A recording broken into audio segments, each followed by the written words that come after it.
we are going to talk about the terrifying history of the Drake. No, not that Drake. The Drake Hotel on Chicago's Magnificent Mile.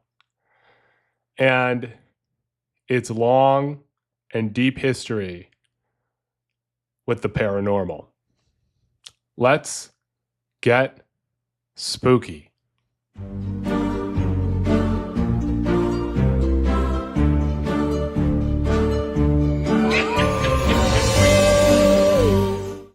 Hey, spooky people, it's your best friend, Kenny, and we are here today to talk about another spooky, disturbing story.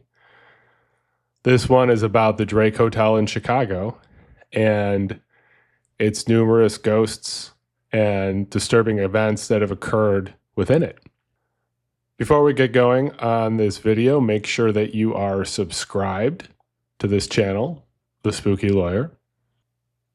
Make sure that you like this video, and make sure that you share it. Share it with some people on your commute to work.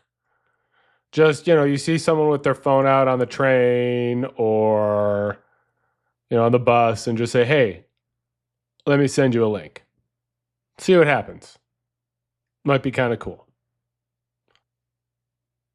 The Drake Hotel is a landmark on Chicago's Magnificent Mile. And a landmark in Chicago's rich history. See what I did there? Despite being a symbol of opulence, it has also had a significant history in the paranormal. But before we get into the history of the ghosts lurking the halls of the Drake Hotel, let's explore the history of the hotel itself. The hotel was conceptualized by the renowned architect Benjamin Marshall, and the Drake opened its doors on New Year's Eve in 1920. It was financed by brothers John and Tracy Drake, and the hotel quickly became famous for its luxury and sophistication.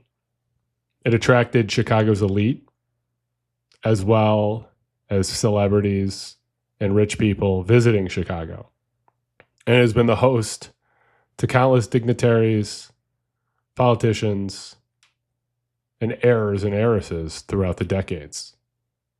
The Drake's design is from the Italian Renaissance school and is inspired by grand palaces of Rome and Florence. From massive ballrooms to quaint tea rooms, the hotel has housed moments of joy, celebration, and tragedy. The Drake survived the Prohibition era and Chicago's rich mafia scene, and it has undergone renovations and expansions between 1940 and 1970 in order to maintain its status as a premier hotel for travelers.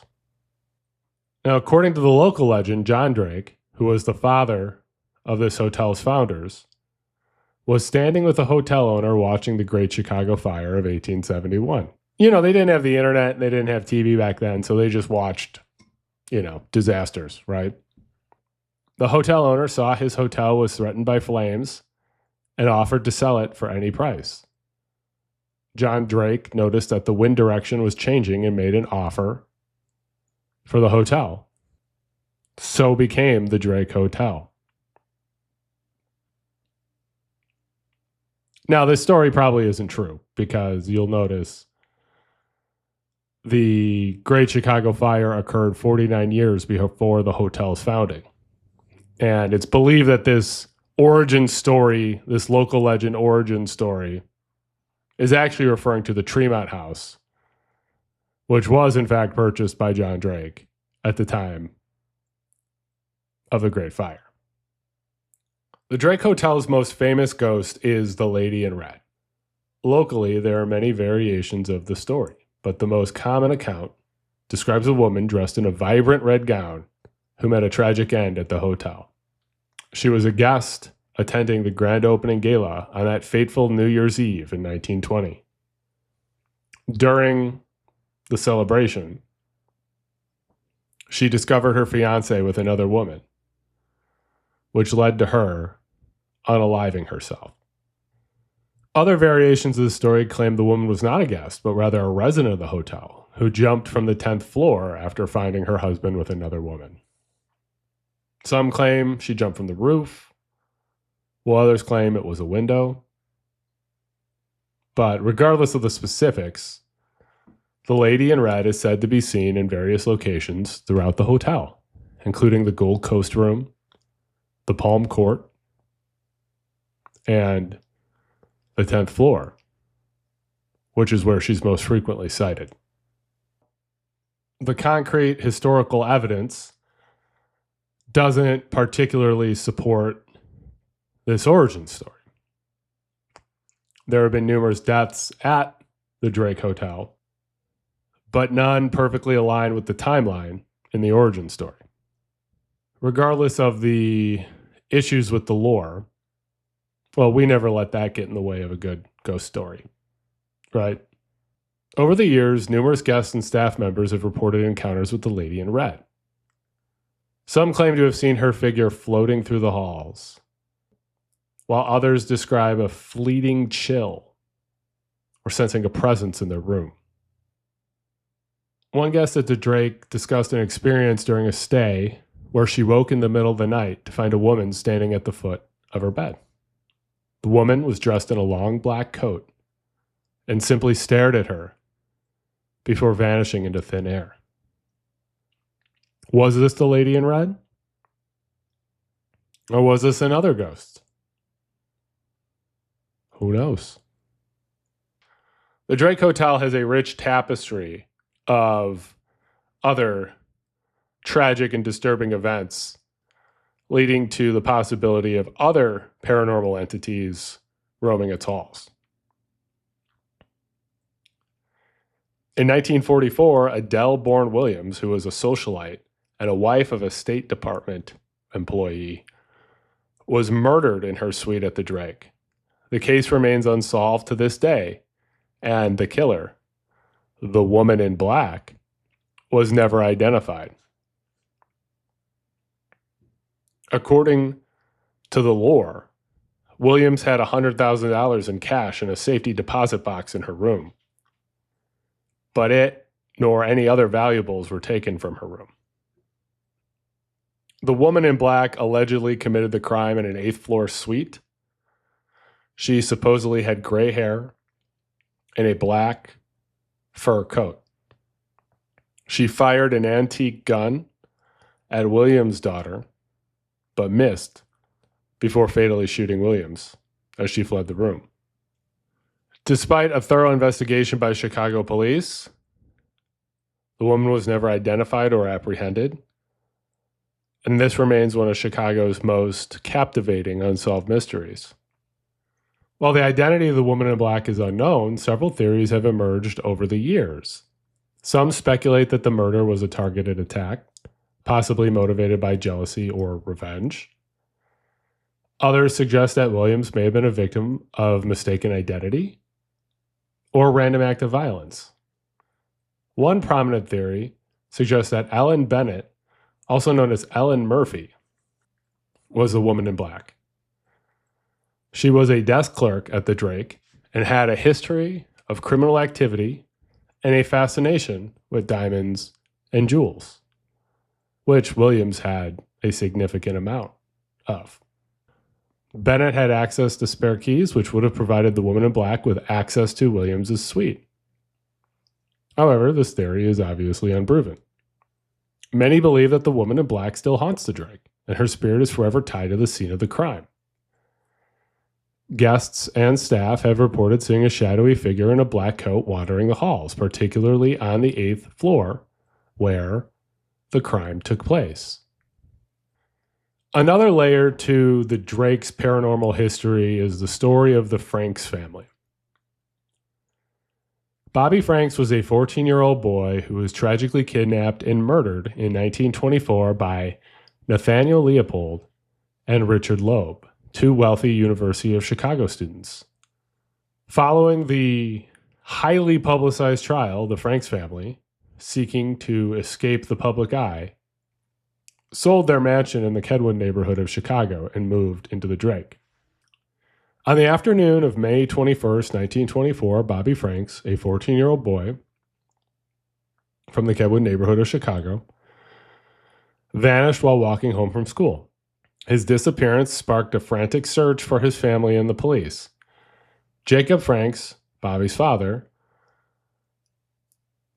offered a $10,000 reward for information leading to the capture of his son's kidnappers.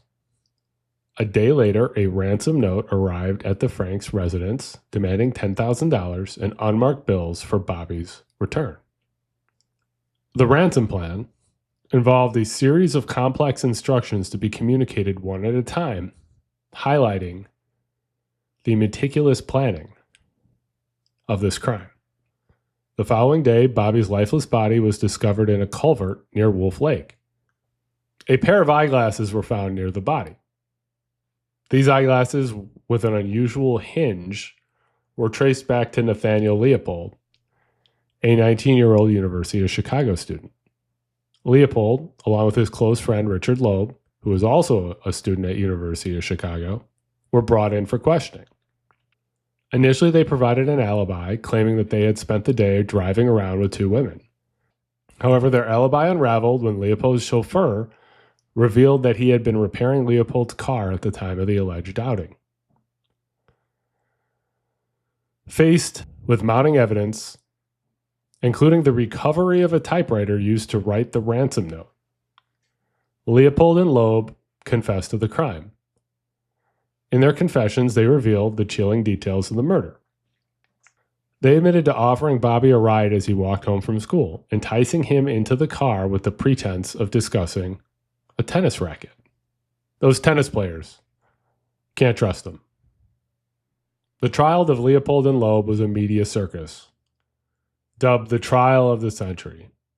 Lots of things are dubbed the trial of the century, though. The media frenzy surrounding the case was unprecedented, with 6 Chicago daily newspapers competing fiercely for sensational stories. Crazy to think that there were 6 Chicago daily newspapers at the time, and now we barely have 2. Before the perpetrators were caught, newspapers published a range of speculations about the killer's motive and character, with some suggesting he was a PDF, others claiming he was a scholarly person with faultless grammar based on the ransom note. Those grammar people, too, you can't trust them. This intense media coverage highlighted the public's fascination with the case and the media's role in shaping public perception. Leopold and Loeb's families hired Clarence Darrow, one of the most famous defense attorneys in the United States, to represent him. Darrow, a staunch opponent of capital punishment, delivered a legendary 12-hour closing argument in which he appealed for leniency. He argued that forces beyond their control, including their youth, their upbringing, and their psychological abnormalities, had influenced their actions. I can't imagine sitting through a 12-hour closing argument. A 1-hour closing argument is crazy. 12 hours is lunacy. I feel bad for the jury members. It's almost like you're trying to bore the jury into a not guilty verdict. Despite the overwhelming evidence against them, including the eyeglasses, the recovered typewriter, and their own confessions, Leopold and Loeb were spared the death penalty. And this was mostly due to Darrow's compelling arguments and incredible lawyering. The judge sentenced them to life in prison plus 99 years. Following the trial, both young men were disowned by their families, which is something that I feel like happened a lot more severely back then. Now people are just sort of disowning people willy-nilly. Back then it was like, you are disowned. In 1936, Loeb was murdered by a fellow inmate. Leopold, however, managed to keep active during his 34 years in prison. He taught prison school. He mastered a significant amount of languages. He worked as an X-ray technician. He reorganized the prison library, and designed a new system for prison education. He was eventually paroled in 1958 and lived the remainder of his life in relative anonymity, dying in 1971. Now, the victim of the crime, Bobby Franks, was the son of Jacob Franks, a wealthy and influential businessman who had made his fortune in real estate as the president of the Rockford Watch Company. The Franks family was devastated by the loss of Bobby. In order to escape public scrutiny and the constant reminders of the tragedy, they sold their Kenwood estate and moved into the Drake Hotel. The Drake Hotel provided a refuge from the prying eyes of the public and the press. Bobby's father, John, died of a heart attack in their suite in 1928, and his mother passed away in the hotel 9 years later. And some believe that the spirits of Mr. and Mrs. Franks still roam the halls of the Drake, forever mourning the loss of their son. The Drake Hotel is prominently featured in media exploring haunted locations in Chicago and haunted locations in the United States. There are numerous publications and ghost walks in Chicago that highlight the Drake's haunted history. The Drake is even featured on hauntedrooms.com, a website that catalogs haunted hotels from around the world. And the Drake Hotel is still there today. You can go book a room at the Drake Hotel and stay there and see what you think. See if you have any sort of paranormal activity there. See if you see any ghosts there. I might go do that. In fact, I probably will go do that. I've never stayed at the Drake Hotel yet, but I've considered it, and I think it might be fun. I had previously done a quick video about the Congress Hotel, which is another hotel in Chicago that is also legendarily haunted. And I think a video actually being inside the hotel rooms might be a good video. So I might do that. Leave me a comment if you think I should go do that. Make sure that you are subscribed to this channel, The Spooky Lawyer. Make sure that you like and share this video. Make sure that you're following me on Blue Sky and TikTok. My username is akbrews. Make sure you follow me on Twitter. My username is akbrews there. If there is a spooky story that you would like me to cover, send me an email at thespookylawyer@gmail.com. And as always, stay spooky.